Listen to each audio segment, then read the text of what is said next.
Yeah, good afternoon. How are you? Um, this is a reply to some of the questions that we've been getting. A couple of people have been asking certain questions pertaining to laundry, business generally. So, as time permits us, we're going to take some one by one, just few. But subsequently, keep leaving your questions down. Any question you want. We just want to share our experience with you guys on our journey, some mistakes that we made and what we're learning in the journey. Thank you. The first question is, how do we know clothes that will run color? Okay, how you're going to know clothes that are wrong color? First of all, the fabric. Things like Ankara, heavy colored, some people call it primary and secondary colors. Those days we were in school. Those strong colors. They have tendency, then the fabric. You study. Sometimes you never can know really. But if you suspect that a fabric might have color, instead of just taking the chance and throwing it into the washing machine, what you can do is testing. Bring out the fabric, put a little bit of it in the water, shake it and squeeze, just that you know if it's going to run color. And that teaches you to be delicate and careful with it. Yeah. The second question is, why do clothes smell even after washing? Okay, now what causes smell in clothes? Like I said, is two things. Either very not properly rinsed with bad water or not properly dried. Sometimes when we finish washing, especially things like duvets, t-shirts, certain kind of natives, have susceptible or what do you to smell. So what do you do to avoid that? If you don't have machine, you sun them very well, or use your dryer. But the main thing is, no matter how you dry it, if you do not rinse your clothes properly, or you keep using, like when people keep washing and they keep repeating the same water. Let's assume you washed in the bucket, instead of you to pour away the wash water, you go and wash another item on it again. That's not good because it smell. So rinse your clothes 3 times. Try as much as possible. 3 times rinsing. It gives you a clear. If you rinse 3 times, dry properly, whether with sun or with washing machine, the probability of your item smelling is minimal. Yeah. All right, the third question is, what are the common problems experienced while doing laundry? Well, as you were saying, why doing laundry business? The biggest challenge of a laundry business is damages. Damage, apart from staffing issue, getting professionals that will last. So I've talked about staffing before, but if you guys want, I'll talk about it again. But for now, I just want to talk about damages. Damages, just like the journey of life, are inevitable. So what we do is to reduce the number of damages to the barest minimal. Back in the days when we started, we used to have about 1, 2 damages every day. From something as small as a button to shining of clothes to burning clothes to bleaching to color run. But we've minimized it to the barest minimum. Even at that, we still do about 2 a week, minimum. Some cost us nothing from go and fix to payment. So, but what you do is to reduce it. How do you reduce it? Holding your staffs accountable. The company cannot pay for damages caused by a careless staff. So what you do, you let them know the consequences of damage. And you got to keep retraining them, keep re-emphasizing. I've always said that each department and team must have their own huddle. What do I mean huddle? Meetings every Monday, Wednesday, or during the week. You must always do meeting to re-emphasize cautiousness. You must. That's the only way. Training and making them to understand the consequences of damages. All right, so the fourth question is, how can a beginner get potential customers? I always say that a beginner gets potential customers by 3 ways. 3 ways you can get. One, you distribute flyers, you print beautiful flyers, go to churches, go to mosque, go to places that you think they can afford it, and distribute and offer a very good promo. Something that will make them, because there are dry cleaners everywhere, you're not the only person. There has to be something you're offering them that will make them come back. It's a selfish world. They are not coming because even if your brother or relation is already patronizing someone, you go and meet them and do my business. They have to trust you. Now, since I don't know the quality of service you offer, how do I? So there has to be something to give. So you offer a form of discount to them to come patronize you. That is one. Another one, like I always say, affiliate. Meet a lot of young boys there, young students, offer them to make extra money, let them go out there, get people, you launder it. So that's it. Then the fifth question, how much can one make per month from laundry business? It depends on how you start.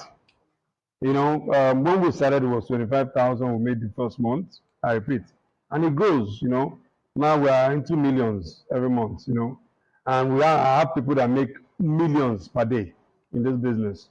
So it's variable. But the most important thing is your vision and your target. I want you to understand that if you can make 10,000 a month, your only concern should be how do I make 20. And when you're making 20, your concern should be how do I make 40. And when you're making so it depends on the level you are in the business and what your goals are. Our goals and dreams are very high. We started very small, like I always tell you guys, but we're dreaming very, very big.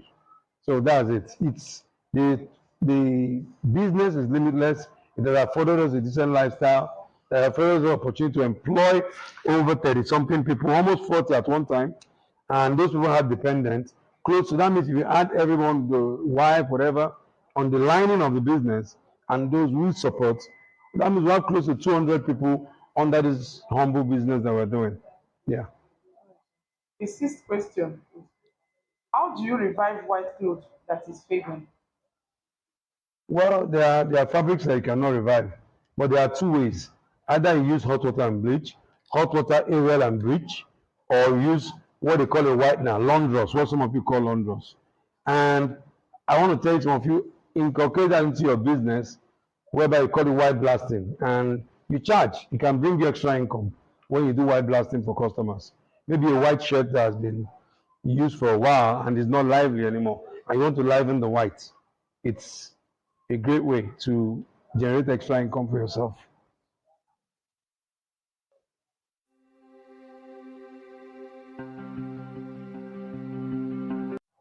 Yes, like I said, I forgot.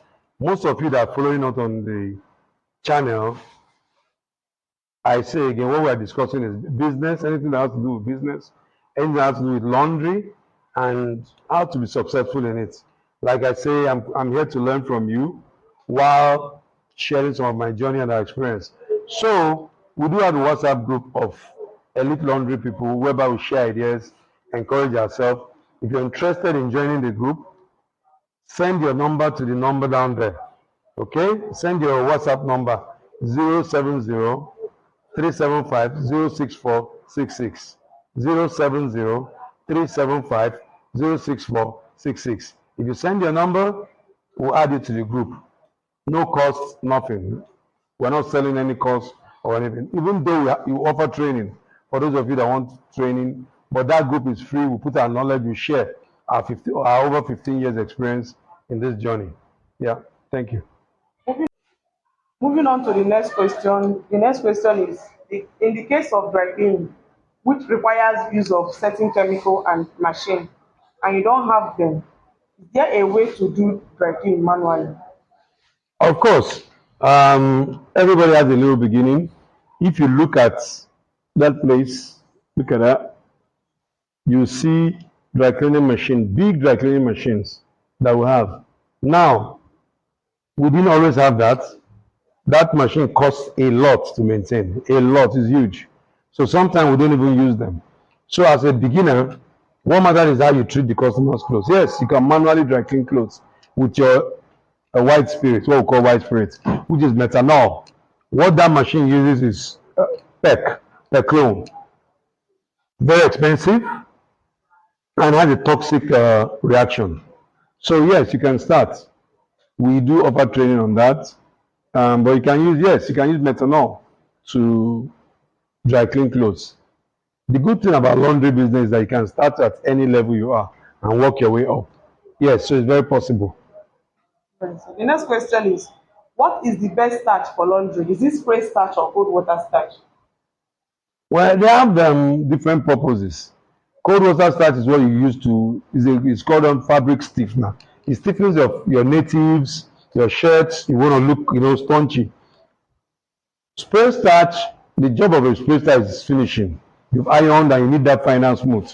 And you put your spray starch, that's what it does. So they are actually complementary products. Yeah. The next question is, how can I start a successful laundry business? Well, the way you start is start from wherever you are. You don't have to wait to break the bank. You have a bucket, you have water. You don't even need a shop. You do the marketing, but don't forget, marketing is very important to get customers.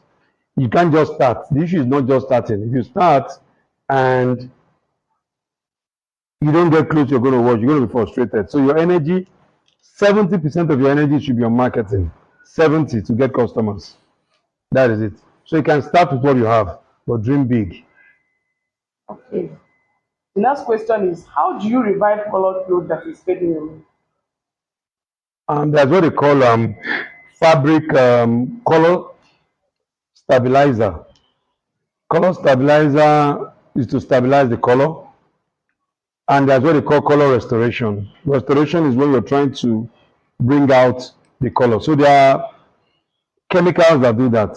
But once the fabric is gone, it's gone. What they do for you is to retain the depreciation of the fabric. That's basically what those stabilizers do. Or fabric brightener. It brightens the fabric. That's what it does. Outside offering quality service to your customers, does shop need to look more attractive and beautiful to attract more customers? Yeah, you're a dry cleaner. You're trying to create an image for people. You're trying to make people look good. It will not make sense. I always say some of our students will see them when we go on inspection to look at their shop, to exchange ideas and advise them. Find out their shop is messy. Fine, you only have one shop and you're ironing there. You can create a board and demarcate the shop and be ironing behind the board. Your customers don't need to come to your shop. With that, that means you're trying to be a washerman forever. That's for washermen. So what you can do, demarcate the shop with a wood, with a plywood, and keep it very clean. A neat place invokes confidence from the customers. I want to come to a place and see that you'll be able to take care of my precious garments. I don't want to come to a place that is scattered, there is detergent all over the place, there's soap, there's hanger all over the place. I will be scared that you're going to mix up the clothes. Yeah. The last but not the least for today is, how can we remove fungus on white clothes? Fungus